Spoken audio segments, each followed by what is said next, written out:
Без энергии жизнь существовать не может. Пока наши тела жгут калории, цивилизация сжигает уголь и бензин, а в недрах атомных реакторов происходят сложнейшие химические реакции. Энергия не берется из ниоткуда, ее необходимо добывать. И в этом плане и отдельный человек, и огромная корпорация находятся в одинаковом положении. Как добывается энергия? Большую часть своей истории человечество для этого чего-нибудь жгло. Нам сейчас может показаться примитивным пещерный дикарь, который жарит мясо и греет воду на костре из горящих поленьев. Но только пока мы не выясним, что 90% энергии в мире добывается на паровых турбинах, изобретенных в 1884 году. Суть их работы, в общем, такая же. Они нагревают воду за счет горения угля, сланца, нефти или газа. Можно ли придумать что-нибудь более футуристическое, а не жечь, что попало, как неандертальцы? Все-таки 21 век на дворе. Ученые размышляют над этой проблемой давно. В конце 19 века появились первые гидроэлектростанции. Почти сразу после этого ветроэлектростанция. В 1954-м, с разницей в несколько месяцев, в Советском Союзе заработала первая атомная электростанция, а в США были созданы первые работоспособные солнечные панели. Но зеленой революции так и не произошло. Почему же? Давайте попробуем разобраться. Источники энергии обычно делят на возобновляемые и невозобновляемые. Строго говоря, бесконечных среди них нет. Вопрос тут в том, за сколько времени они закончатся. Уголь, нефть и газ считаются невозобновляемыми, потому что известных нам запасов хватит на пару веков, максимум на тысячелетия. Энергии воды и ветра для ГЭС и ветряков хватит как минимум на сотни миллионов лет. Солнечной энергии на несколько миллиардов. Ну а ядерную энергию теоретически можно использовать еще некоторое время после того, как погаснут последние звезды во Вселенной. Казалось бы, все логично. Надо строить ветряки, а не пугать друг друга заголовками о том, что нефть закончится к такому-то году. Но тут есть несколько проблем.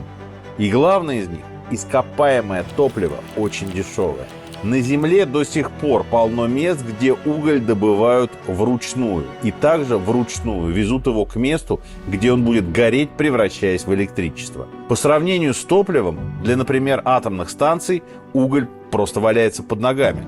Миллионами лет, но расходы на то, чтобы перекрыть реку для строительства ГЭС или создать фотоэлемент для солнечной электростанции, требуются огромные. А уголь-то вот он. Можно в рамках заботы об экологии отказаться от бензиновых двигателей и пересесть на электромобили, которые работают на дешевом электричестве. Но дешевое оно как раз потому, что добывается из того же самого угля. Город, перешедший на электрический транспорт, становится чище, это прекрасно. И жители Пекина или Шанхая, скорее всего, не будут возражать.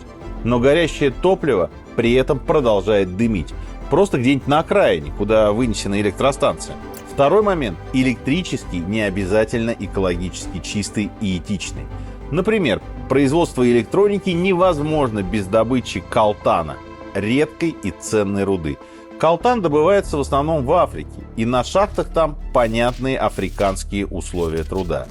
Борьба за залежи колтана отчасти привела к так называемой Второй Конголезской войне, она же Африканская мировая. Война шла с 1998 года по 2003. Возможно, вы о ней не слышали, но в нее были втянуты 9 государств, а погибли 5 миллионов человек. Средняя калифорнийская домохозяйка, которая покупает Теслу, потому что искренне любит все живое и экологичное, скорее всего, тоже об этой войне ничего не слышала. Друзья, очень короткая полезная информация. Это 3-й номер журнала «Чтиво». Мы по ссылке в описании открыли предзаказ, сделали это за месяц, то есть чуть-чуть увеличили срок предзаказа, чтобы все успели предзаказать, потому что было много жалоб, что вы не успеваете. О чем этот номер? Не смейтесь. Главная тема номера – понты. То есть мы исследовали социальную дифференциацию человечества. Как только появилось классовое неравенство, как только появилось социальное расслоение, люди сразу стали себя манифестировать. Сначала через ракушки, потом через меха, потом через специи, через парфюмерию. И это закончилось все Роллс-Ройсами, сумками Биркин и пентхаусами. Это главная тема. Глупые человеческие понты, социальное расслоение общества, какие-то философские базовые колонки достаточно серьезные. В общем, номер очень нескучный. И внутри длинное и очень крутое интервью с героем обложки Артемием Лебедевым, который я брал у него на протяжении нескольких часов, и оно получилось такое, в общем, очень откровенное и достаточно крутое. Все, давайте дальше мы будем про тему выпуска говорить. Ссылка внизу, можно предзаказать.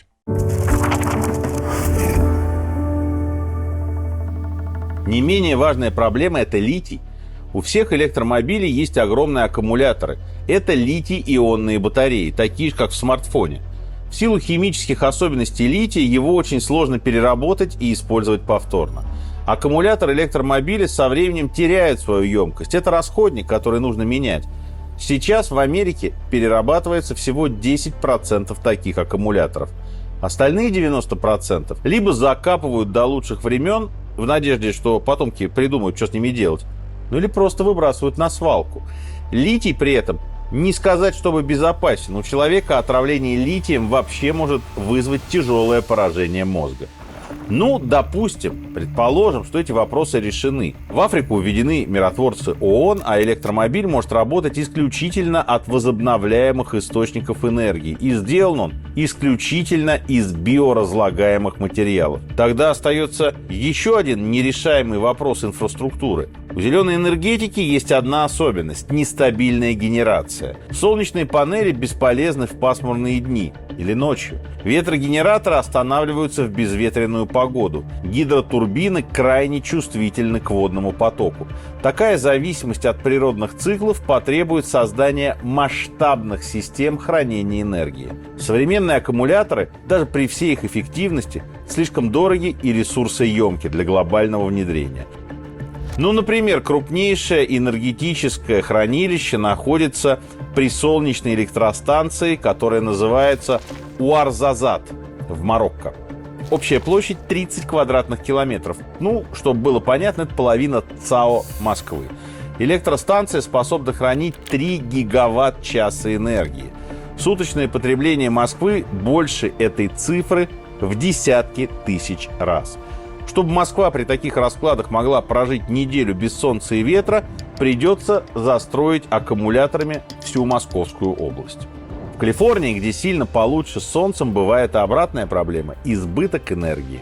Пока солнечных панелей было немного, нагрузка на энергосети распределялась нормально. Но с их распространением нагрузка стала такой, что владельцы панелей в пиковые часы вынуждены доплачивать за продажу своей энергии в общую сеть. Оставить в этот момент электричество про запас нет технической возможности. Наоборот, есть проблема. Куда его девать-то? Калифорнийские цены на свет таким образом скачут в течение дня. И где-то к полудню становятся отрицательными. Похожая проблема есть с ветряками. С той разницей, что про солнце все-таки пока можно предположить, что оно будет всходить каждый день. В северных странах ветряки еще и замерзают. Зимой, например, в Швеции, их приходится поливать горячей водой с вертолетов. Лопасти – это тоже расходник, они изнашиваются, их тоже приходится отправлять на свалку или перерабатывать. И, наконец, каждая ветровая электростанция – это санитар леса. По статистике, каждый ветряк сейчас на 1 гигаватт вырабатываемой энергии убивает в среднем по 3 птицы в год. Все это звучит достаточно бесперспективно. Тогда почему же зеленая энергетика продолжает развиваться? Прямо сейчас главная причина – это правительственные субсидии. В 2022, например, администрация Байдена собиралась потратить на поддержку зеленой энергетики, вдумайтесь, 369 миллиардов долларов. Евросоюз в ответ предложил собственную программу – 272 миллиарда евро. Не все деньги здесь раздаются прямо. Что-то доходит до отрасли в форме налоговых вычетов, и тому подобных мер. Например, в Калифорнии власти штата при покупке электромобиля компенсируют из бюджета $7,5 тысяч. Одна Тесла за свою историю получила на 38 миллиардов долларов бюджетных дотаций, вычетов и льготных кредитов. И, скорее всего, никогда не стала бы прибыльной, если бы не государственная поддержка. В зеленой энергетике пилятся такие гигантские бюджеты, что во многих местах ветряки, построенные на дотации, потом так и стоят не подключенные к сети. Свою основную функцию они уже выполнили. Есть ли надежда у возобновляемых источников энергии? Как ни странно, есть, это атомная. Парадокс, но прямо сейчас атомные электростанции – одни из самых чистых источников энергии. Они используют радиоактивное топливо, которое можно многократно восстанавливать в особом типе ядерных реакторов – реакторе на быстрых нейтронах. В таких реакторах одно и то же вещество может использоваться десятки раз, потенциально тысячи лет. Из 7 действующих реакторов на быстрых нейтронах 5 сейчас находятся в России. Конечно, после Чернобыля и Фукусимы АЭС никто не назовет экологически чистыми. Но как бы цинично это ни звучало, в случае аварии радиоактивные вещества однажды перестанут фонить, а вот уголь, сжигаемый на электростанциях, превращается в углекислый газ, который накапливается в атмосфере, и убрать его оттуда силами самой природы практически невозможно. Главным фактором для энергетики остается так называемый КИУМ – коэффициент использования установленной мощности. За этим громоздким словосочетанием скрывается эффективность предприятия, проще говоря, его коэффициент полезного действия. У атомной электростанции он выше, чем у любой другой. Атом в 2 раза эффективнее, чем сжигание угля, в 3 раза эффективнее, чем энергия ветра, и в 5 раз, чем солнечная энергия. Ну, правда, АЭС требует больших вложений, как по деньгам, так и по времени. Современные реакторы могут строиться по 10 лет и стоить десятки миллиардов долларов. Тепловая электростанция аналогичной мощности обойдется в 3-4 раза дешевле и будет построена в 3 раза быстрее. Проблема радиоактивных отходов тоже никуда не делась. Даже при многократной переработке топлива конечные продукты распада необходимо безопасно хранить тысячи лет, что требует создания геологических хранилищ. Такое редко нравится местным жителям. На страхе перед авариями и радиацией чаще всего играют и зеленые. Это приводит вообще иногда к парадоксальным результатам. Например, Германия после аварии на Фукусиме полностью отказалась от атомной энергетики. И тут же не только попала в зависимость от иностранного газа, но и расконсервирует теперь угольные электростанции, расширяя добычу неэкологичного угля.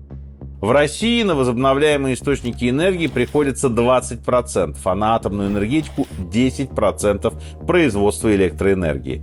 ТЭС у нас в основном работают не на угле, а на газе. При этом география и климат не позволяют развивать ветровую и солнечную энергетику. В России для этого бывает слишком холодно и темно.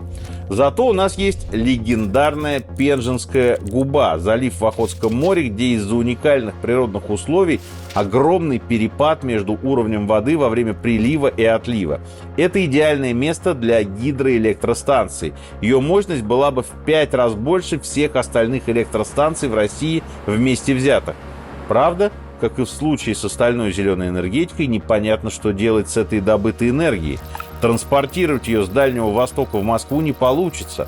А вокруг Пенжинской губы на 500 километров нет ни крупных городов, ни инфраструктуры.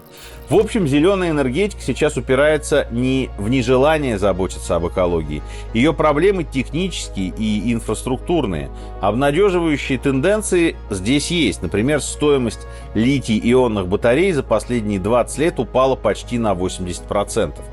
Проекты энергетических хранилищ, вроде австралийской Hornsdale Power Reserve и уже упомянутого марокканского Уарзазата, показали, что у гигантских городов-аккумуляторов есть возможность стабилизировать энергосети, пусть и не энергосети мировых столиц.